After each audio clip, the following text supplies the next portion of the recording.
Another tale well calculated to keep you in suspense. Today, Infanticide, the story of a father and his sons, dramatized by Alan Sloan, from a story written by Eliezer Lipsky.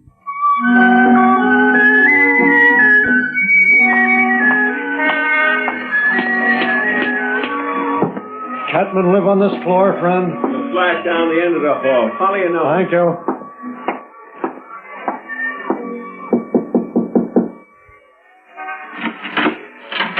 Yes, sir? Mrs. Catman, Wilfred Catman? Yes, sir. Oh, my name's Veely. I spoke to your husband about insurance on the children. Oh, that's my son. Wilfred's my son. My daughter-in-law's gone to work. So's Wilfred. Oh, I see. Well, But he told me about it. Wilfred told me about it. Mind to come in? I could sign the papers there is to sign. Yes, ma'am. Seems a good thing. And cheap. Oh, yes, ma'am, sure. Oh, come in. Come in. Don't mind the mess. With kids, it's follow and pick up, follow and pick Yes, up. ma'am. Now, I understand there's Willie and Chauncey. Willie and Chauncey, that's right. Chauncey, he's going on 6, and Willie, he's just past 7. Uh-huh. Have 'em close together, you know, and two's easy to take care of as one. Yes, ma'am. Now, if you and your son have agreed on this insurance, you can just sign right down there where the little X is. Mm-hmm. Mm-hmm. That's All it. righty. Down by the little X, Yeah. right? That's it. I got the arthritis, you know. I don't write so fast. Yes, ma'am. 3 copies, please, there. Does seem funny, though, insuring little fellas like that. And there. Ain't as if they invented the bug powerful enough to carry them off. Healthy little guys, eh? Well, you just look out the window and the big husky little redhead pushing all the others around. That there's Chauncey. Oh, yeah, I noticed him when I come in the tenement. Takes after his dad, eh? And, which one's Wilfred Jr.? Oh, he's sleeping.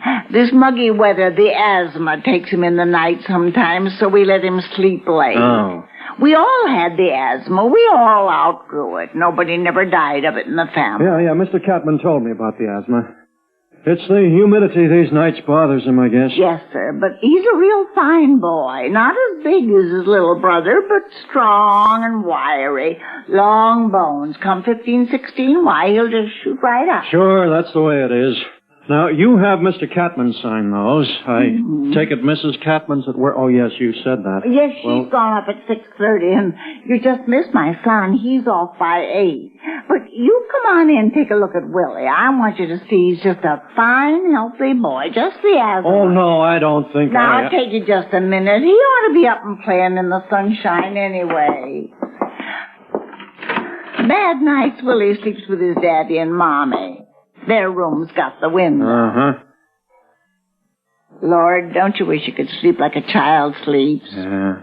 Willie, rise and shine. Get up, big boy. Come on. Oh, now let him sleep. I know how my kids get when Now, they... come on, Willie. Grandma got to shake you awake. Willie. Wilfred Jr. What's the matter? Something wrong? Boy, stone cold. Cold as the clay. Willie boy. Mister. He's dead. Get the police. Police? Let me call the doctor. Maybe he's sick. He's dead. Stone cold dead. Poor baby. Get the law, mister. Tell him she done it this time. Tell him Who? she finally got it done. Who do you mean? His mother, his own natural mother. Get the law.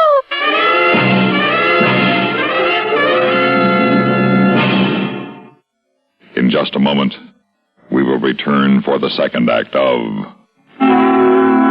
Suspense. And now, here's a message from the watchmakers of Switzerland. Swiss vacation. Swiss vacation. Win a fabulous vacation for 2 in beautiful Switzerland. Enter the Swiss Vacation Contest. It's easy. Nothing to buy. Pick up a free entry blank at a jewelry store or other store that sells quality watches. Then in 25 words or less, complete this statement.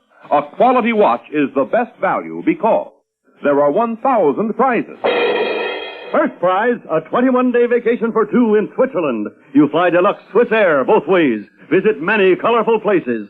All expenses paid for 2 people, plus $500 extra spending money. Second, third, and fourth prizes. 15-day Swiss vacations for 2. Also, 4 mink stoles, 8 Bolex movie cameras and projectors. 12 Hermes typewriters, 160 $100 watches. 812 gala assortments of Tobler Swiss chocolates. Enter the Swiss Vacation Contest today. Free entry blanks at your jewelry store.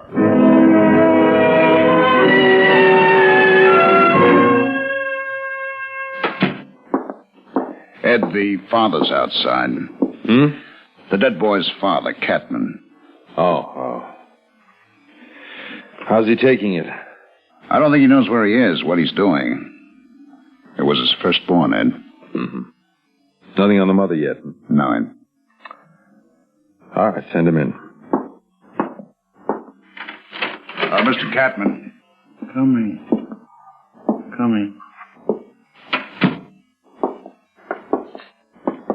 Mr. Catman, this is Mr. Morgan. I told you about at the precinct. Assistant District Attorney.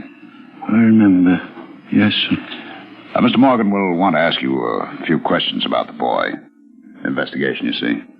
Wilfred Jr. Willie, yes, sir. Oh, Lord. Dear Lord. Take a chair, Mr. Catman. You can smoke if you like. Lord. He come and told me the boy's dead, sir. Yes, that's right. Now, can you pull yourself together for just a few questions? I guess so. What is it? Your mother told the insurance man your wife had finally done it, was the way she put it.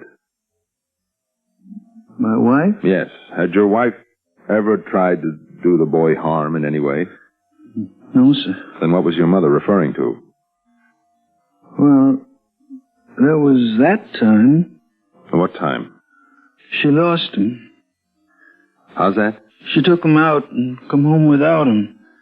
Asked her where Willie was, and she said she left him with her folks. Could I have one of them cigarettes now? Sure. She left Willie with her family, you say? That's right. One night, 2 nights. And I got to missing the little cuss, and I called on the folks to bring him back home. And he wasn't there. They never had him. Where was he? She upped and left him on a doorstep with some folks in the neighborhood. Mm-hmm. Who found him? After 2-3 days, they took him to the police. And when was this? Last week. Now, wait a minute. How old was Willie? 8? 8, yes, sir. Oh, Lord, I'll just die. Just let me die. Left him in the neighborhood and he couldn't find his own way home? An 8-year-old? Told him to stay put. Your wife told him? Yes, sir. But the police returned him. Now, who notified them? I guess I did. When was this, last week? Around then. A little longer, I guess. Around this time last year, seems like. Mr. Catman, do you know where you are?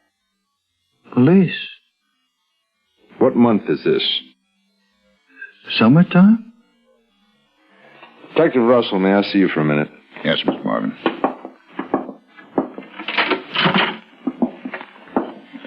Call the 25th. Find out if they've got a missing person complaint on the boy or an aided card on his recovery.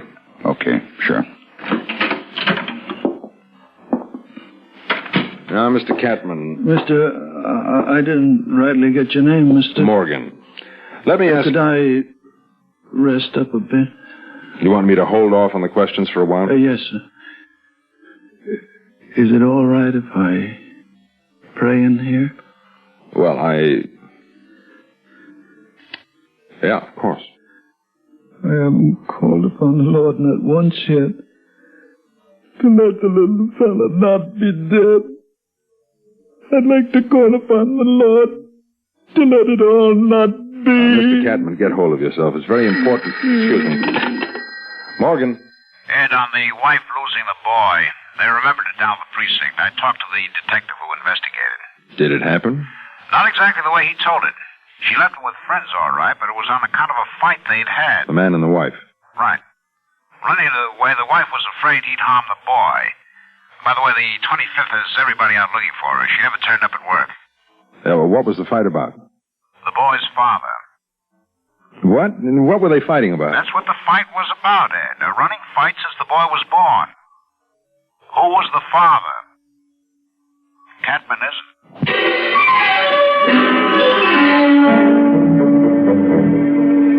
Mr. Catman, let's get back to Willie. He wasn't your child, you said. No, sir. I was in the army. He couldn't have.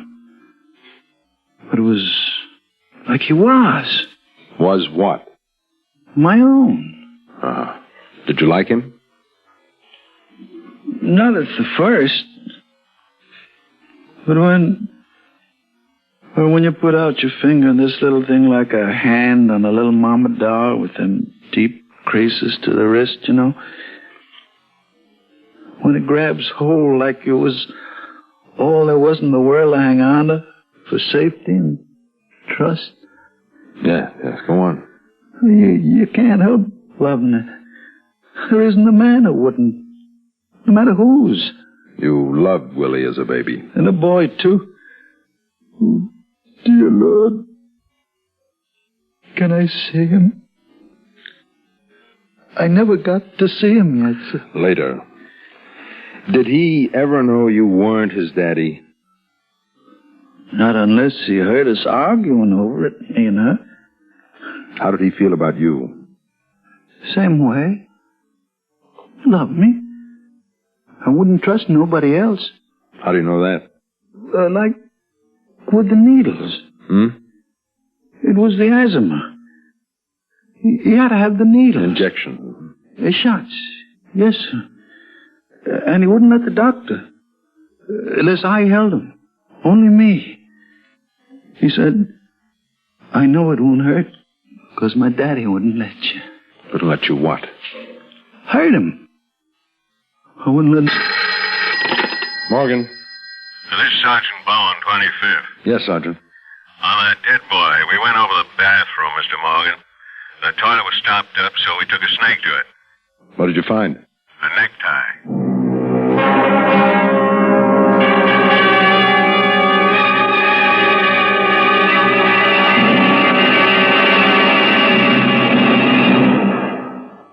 In a moment, we will return for the third act of Suspense.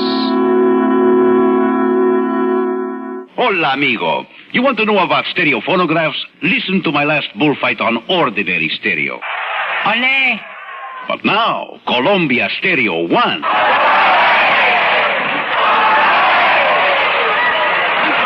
There is a corrida de toros. Real life-like, magnifica. There is such a big difference in stereo phonographs. With most, all you get is a couple of speakers shooting in different directions. But with Columbia, hombre, you get fantastic stereo projection. What it does is to send circles of sound sweeping through every inch of a room. You are surrounded with live sound, live feeling, live passion. Ole! Ole! How they cheered me. Ask your Columbia phonograph dealer to demonstrate Stereo 1 by Columbia. Prices start as low as $39.95 for portables, $129.95 for consoles. El Picador! Who let that bull out?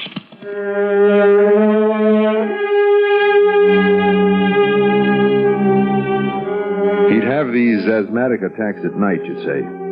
And he'd wheeze and go for breath and couldn't catch it. And he'd cry out, Daddy, I can't breathe. And we'd take him in our bed. We had the window. Mm-hmm. Then he'd sleep. After a bit, he'd make this that kind of noise. Drive you crazy. What could you do? Wake him up. Willie, I'd say. Willie, you're snorkeling again. Sleep quiet, boy, I'd say. Sleep quiet. Man's got to get his rest. What would he say?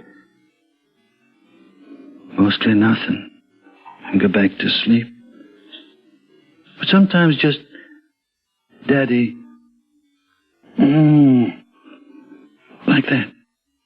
And go on snorkeling. All right, now this morning you said he had it pretty severely, the asthma. Yes, sir. So your wife gave him a bath? Yes, sir. And why did she do that? They said at the clinic lukewarm baths when it got too much for him, calm him down. Relieve the worry and the fear. The fear of choking to death. Well, that's how it is with the asthma, sir. Calm him down in the bath. Mm-hmm. So she gave him one when she got up for work. This was what time did you say? 6 o'clock. Good. Morgan. Ed, I got 2 things. One, the medical examiner's report. Strangled? No. The necktie must have been used to tie his wrists. They were the marks. Cause of death? He was drowned. Good heavens. What else? I was talking to the other boy, Chauncey, when the mother came home. He corroborated what she said. Willie was alive in the bed and making odd noises, so Daddy, that's Catman said, "Come on, Willie. I'm going to give you a bath."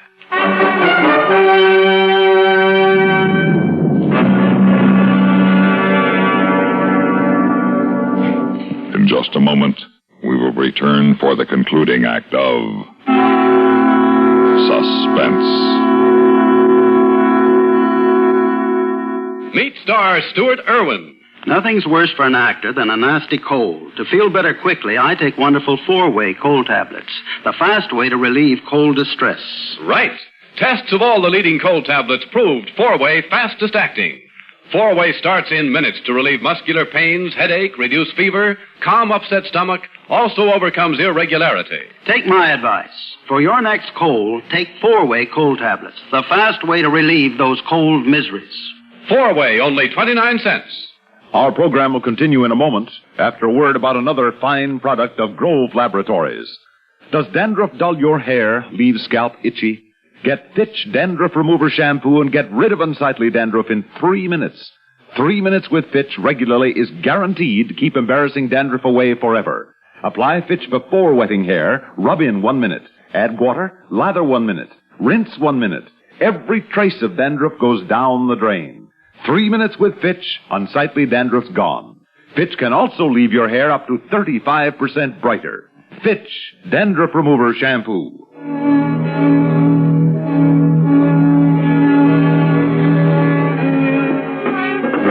Mr. Catman, if you'll take that same chair. Sam, sit there, huh? Now, Mr. Catman. Yes, sir? Why doesn't anybody let me see my boy? Chauncey's too young, Mr. Catman. Maybe later. Chauncey can take care of himself. I want to see Willie. Willie's dead. Oh, Lord. So yes. Oh, Lord. Mr. Catman. Yes, sir. I show you this tie. I ask you, is this... Yes, sir. That's my tie. When did you last see this tie? Why, I told Willie Daddy was going to bathe him. He was taken bad with the asthma and getting frightened of the breath, and it's so hard to catch, you know. What did he say? He said, all right, and lifted up his arm so as to be carried to the tub.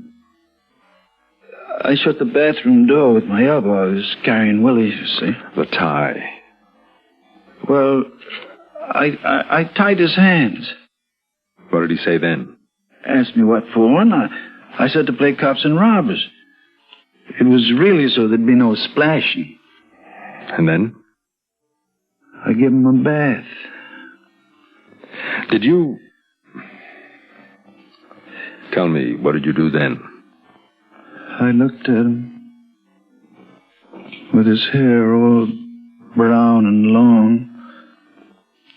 Not stick-uppy red like mine and Chauncey's. That's my real son, Chauncey. He's going on 6, you know. Yes. You thought of Chauncey? Chauncey, yeah. And I wished I love my Chauncey like I loved her, Willie. I mean, Willie isn't my own boy, you know. Did you know that? And there was Willie. And he wasn't mine. And I was caring for him and doing for him. And I was always doing for him and fretting for him. And loving him because he was weak, I guess. He'd have to know someday his daddy wasn't his. And I loved him so. All mother naked, like a little frog in there.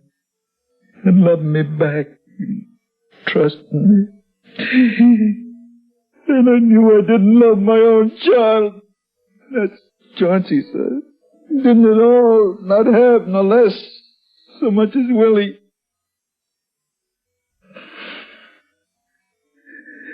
And it all came to this. It was her son stealing all my love from my own son. It came right down to that. I saw it just as clear. So I told him, duck under. I'll wash your hair. Never let him up, I guess. It was Willie coming between you and your own son that... In what way did Willie come between you? Would you tell us? Oh, only in my mind. I only wanted to love Chauncey. It was only in my mind Willie came in the way. But you loved Willie. Oh, yes, sir, I do. Like it was my own, all my own. And you know, I was thinking about what you said. What was that, Mr. Catman? This is no place for me to see my boy. I don't want you to bring him here or over to the jail. When I get out, I'll see him in the proper way. I'd sure love to take him one of those big yellow pads you're scribbling on. He just loves to draw airplanes and things, you know. I'll see him when I get out. I'll see about bringing Chauncey around to see you, Mr. Cadman. And you can have a pad for him.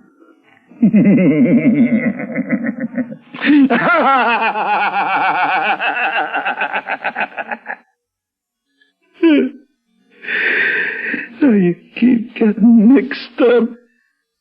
Chauncey's rough and tough. He's like me. He can take care of himself. It's Willie I want to see, that Willie boy. Wilford Jr. is named after me, but he isn't mine. Did I tell you that? He loves me. He trusts me. I'd like to bring him home. Surprises.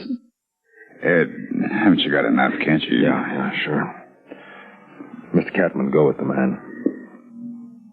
I thank you kindly.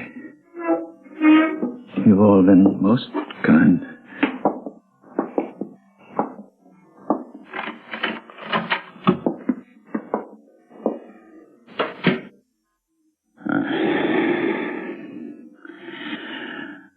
Ed, what's the charge? Infanticide. What'll happen? He did it. Yeah? Would you find him guilty?